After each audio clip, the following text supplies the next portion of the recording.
Alkitab di dalam keempat Injil memberikan kisah yang agak bertentangan, antara lain 3 Injil. Yang pertama di mana menceritakan Yesus dengan gemetar berdoa. Tetapi di dalam Injil keempat yaitu Yohanes, di situ Kristus mengatakan bahwa nyawa dia yang punya, berarti kematian itu tidak ada masalah bagi Yesus. Berarti katakan ini di dalam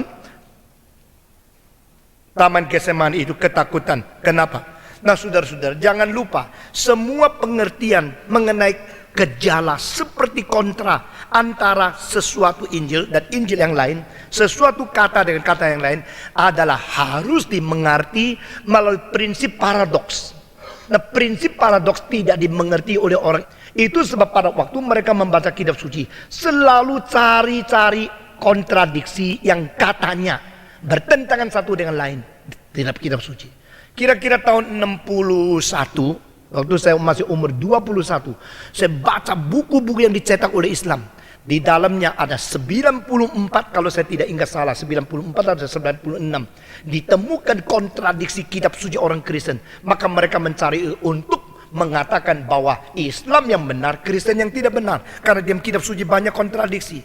Di antaranya terdapat misalnya waktu Paulus memberikan kesaksian tentang keselamatan dia. Dia di situ katakan dengar suara tetapi tidak lihat orangnya. Tempat yang lain mengatakan lihat terang yang besar tapi tidak ada suara yang terdengar. Dan dengan demikian mereka bilang ini kontradiksi, bukan? Saudara-saudara, sebenarnya itu sama sekali tidak kontradiksi. Lihat cahaya tetapi tidak lihat orangnya. Dengar suara tetapi yang lain tidak dengar. Nah di situ jelas sekali kalau dia bahasa Gerikanya itu tidak kontradiksi sama sekali. Dengan demikian ini mengenai ini di dalam 3 Injil dikatakan Yesus gemetar waktu berdoa. Lalu di dalam Injil Yohanes mengatakan nyawa ini aku yang berikan. Kalau aku berhak memberikan nyawa, saya berhak menerima nyawa itu kembali. Dari pasal 10.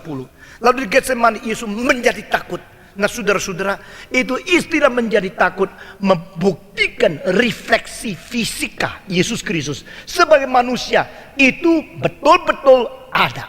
Berarti dia betul-betul firman menjadi manusia.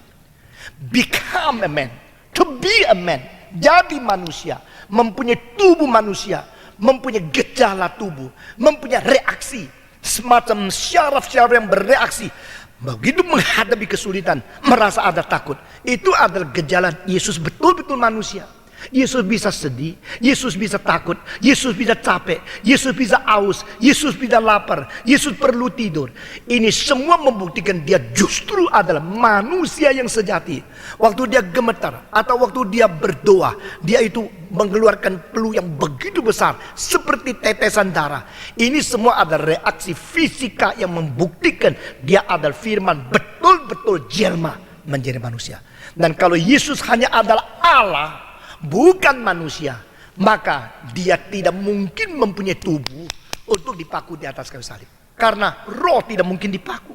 Justru untuk mungkin dipaku, dia harus jelma menjadi manusia supaya boleh mati mengganti engkau dan saya.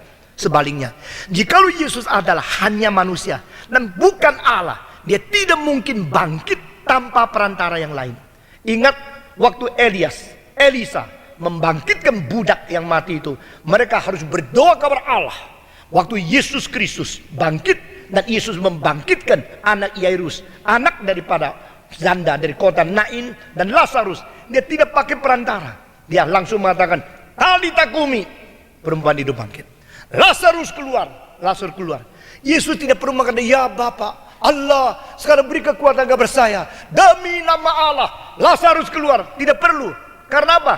Karena dia sendiri Allah. Nah saudara-saudara, demikian Yesus Kristus waktu dia bangkit dari kematian, tidak perlu Petrus yang terus berdoa bakar kemenyan, atau rasul-rasul yang lain terus berdoa di situ supaya Tuhan bangkitkan dia keluar. Tidak perlu, karena dia adalah Allah itu sendiri. Nah di sini kita lihat Yesus mempunyai sifat ilahi, Yesus sekaligus mempunyai sifat manusia. Kedua sifat ini bikin hal-hal paradoks yang di dalam iman kita kalau tidak hati-hati kita selalu kira ada kontra, padahal tidak. Yesus yang mempunyai keberadaan melintasi langit yang tertinggi sekarang berada di dalam kurun tubuh sehingga menjadi manusia. Yesus Kristus yang mempunyai pengetahuan maha besar. Dia mengetahui waktu dia datang lagi. Hari itu anak tidak tahu, hanya Bapa tahu. Yesus yang mempunyai kuasa mampu mengerjakan segala sesuatu. Dia justru tidak mempunyai kekuatan, seolah-olah melepaskan diri daripada kayu salib. Waktu disuruh turun, dia tidak turun. Karena apa? Dia juga tidak terbatas, dia juga terbatas. Dia Allah, dia juga manusia. Dia ada roh yang menciptakan, dia juga yang jelma ke dalam dunia ciptaan. Dengan demikian keterbatasan itu adalah bersama dengan ketidakterbatasan menjadi dua aspek yang seluruhnya dimengerti sebagai paradoks. Nah, ini iman orang Kristen yang berbeda dengan mereka yang tidak mengerti tentang iman Kristen.